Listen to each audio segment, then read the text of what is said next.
Hi guys, ready to repot these wonderful no ID Phalaenopsis that my husband rescued. This one's doing wonderful and he actually took care of it. See you now.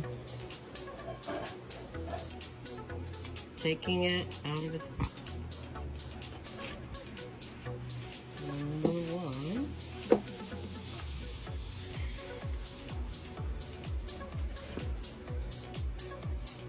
Number two. Ooh, this one needs a lot of work.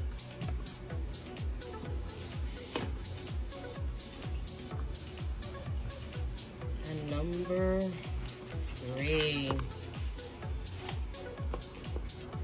This one needs some work too. There they go. So take off all the sphagnum moss and cut off all the dead roots. This is dead.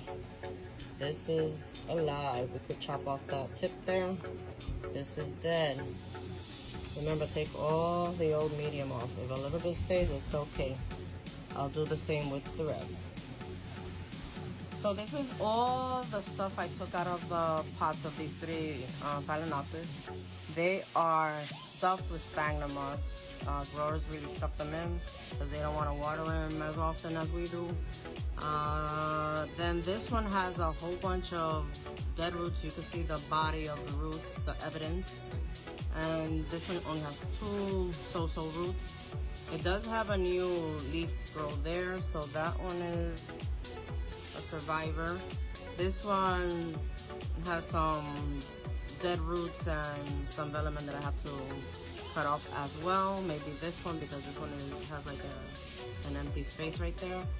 But this one is fine. And the final one is the best one, which is like almost 12-inch span, these leaves, with a new leaf right there. And I cut off all the dead roots. You can see a nub in there, and you can see a few roots here. So this is a good time to repot her ASAP. So we'll be back when I finish cleaning her. Bye. Bath time with Physan 20 and some fertilizer and calcium. Okay, this beast is gonna get repotted in this big pot. I think it's an 8-inch pot. I put some lava rocks on the bottom to cover some of those holes. And I'm going to add these large orchiata bark. I'll be back. Friends, so this is the last result. I used some twine for wicking, and this is the smallest.